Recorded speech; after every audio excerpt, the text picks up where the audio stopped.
Just as the Ministry of Aviation is putting in so much effort to give the aviation sector a new face, the Aviation Minister, Mr. Festus Keyamo San, has disclosed his intentions to bring in MROs into the country to enhance the capacity of our local operators, which he disclosed to be his objectives.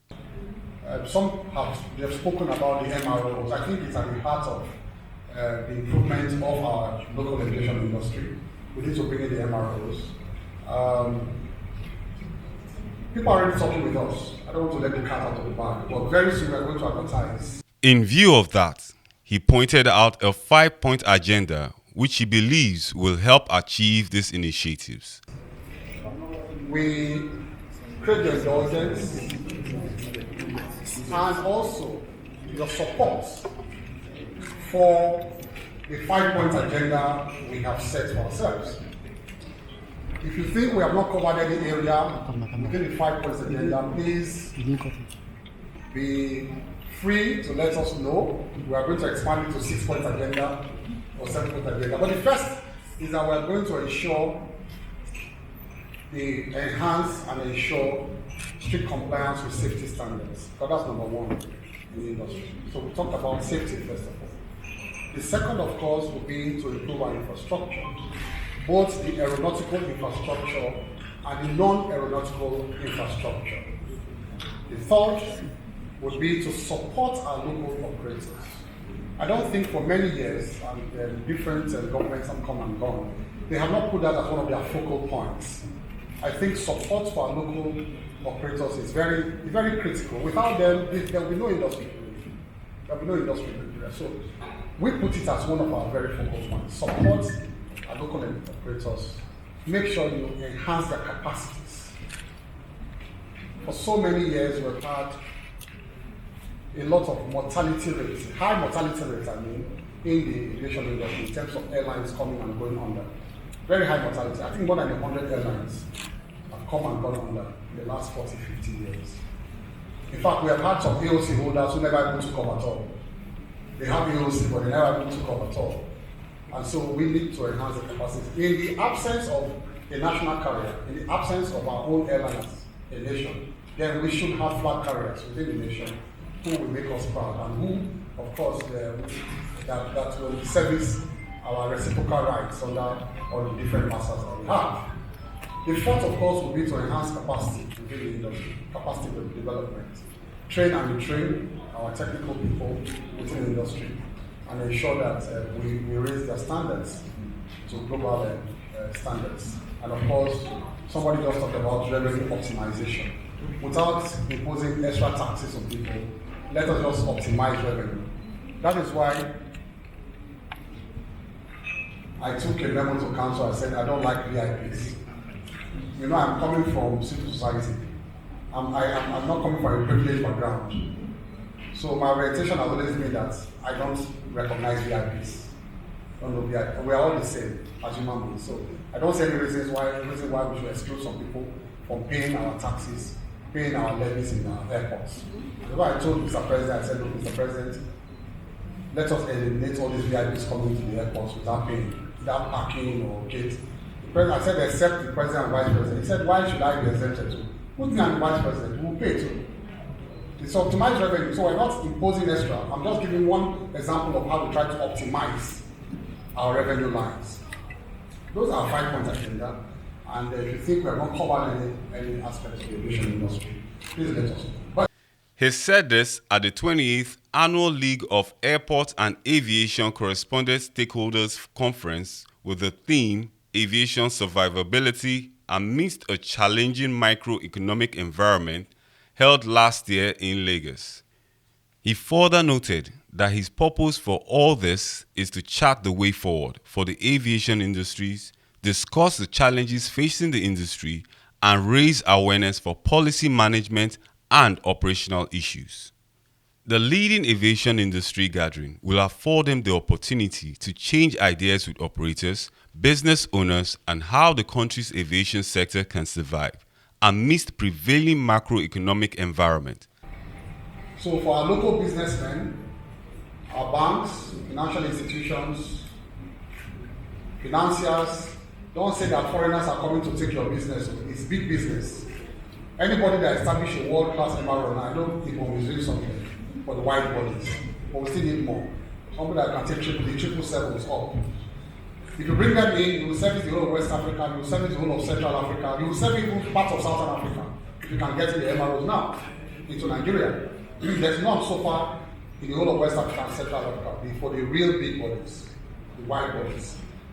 So we encourage all of you. The Arabs are talking to us, the Chinese are talking to us, the Europeans are talking to the Americans. They want to invest. And you know why there has to be PPP is that it's difficult to establish an MRO in an independent, at an independent venue different from an existing airport. You can't build it because you need a runway to get to an MRO. So it's pretty difficult. So you have to talk with us or else to give you land within one of our international airports.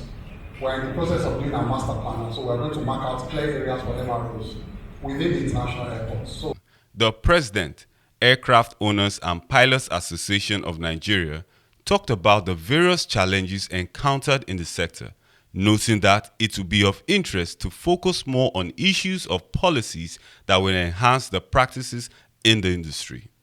To address this challenge, to address what will be addressed as challenges, the problem with the slot system is that it's probably a solution looking for a problem. It fails to address the character and operating model of Nigerian airlines as well as competition in the industry.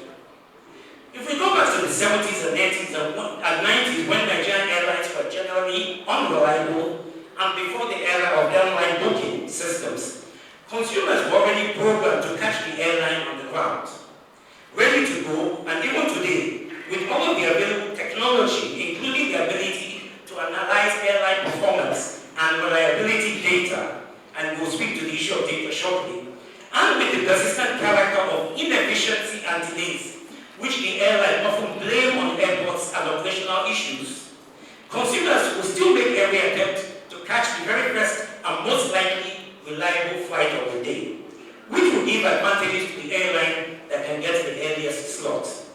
The chairman added that the economic environment was inspired by the challenging state of our economy, which has amplified the already existing constraints to growth and development of the country's aviation sector in the form of poor access to forex, weakening currencies, high fuel costs, ballooning maintenance costs, decaying airport infrastructure, regulatory constraints, growing manpower demand, technology upgrade, passengers' comfort, among other issues that require urgent attention of the industry stakeholders.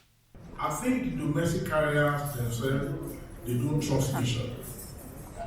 And again, how like if I have a ticket from Aero, I'm going to use for Airpeace. The question is that, what is the safety level, or what are the safety levels of all these airlines for you to even go to alliances? BA can take tickets for a passenger, but a BA passenger can fly on the terminal because they know that they are sure of the same safety standard. Can we say the same thing with our own domestic operator carriers?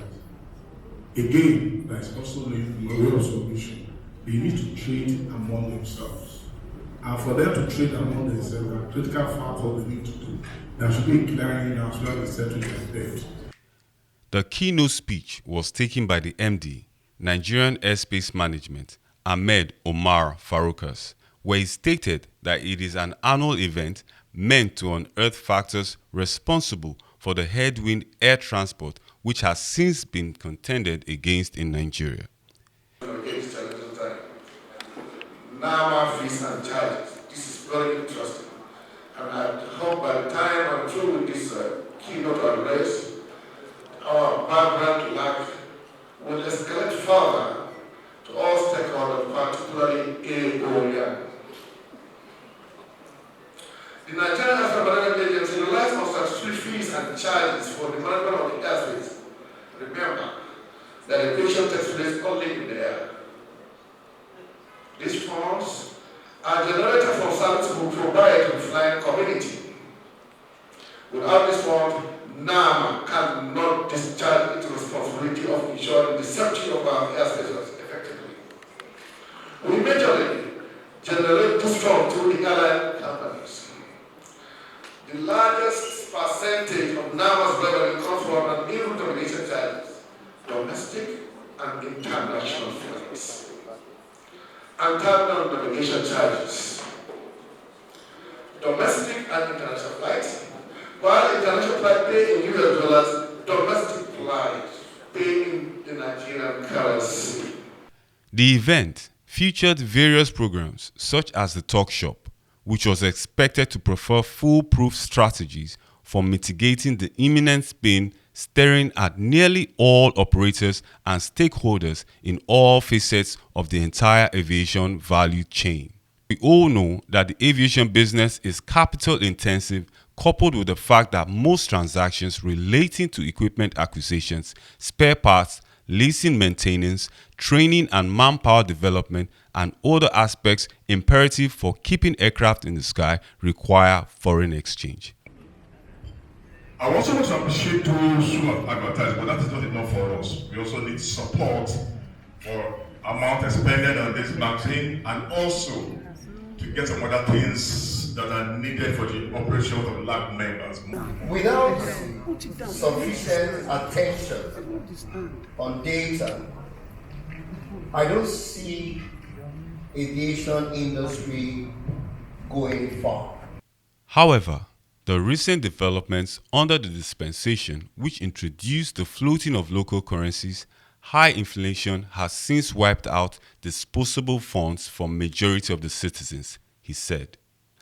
The event was graced by various industry personalities and key industry players such as the Minister of Aviation and Aerospace Development, Mr. Festus Keyamo, the Chairman of the 28th Annual Conference, Chief Executive of the SITA Group, Dr. Thomas Ugungbagbe, former Managing Director of the Federal Airport Authority of Nigeria, FAN, Captain Rabiu Hamisu Yadudu, who was also the moderator of the event, and the President Aircraft Owners and Pilot Association of Nigeria, Dr. Alex Nwoba, amongst many others. It was quite an eventful moment as the discussants and speakers expressed their profound knowledge in bringing to the fore solutions to the impending problems ahead.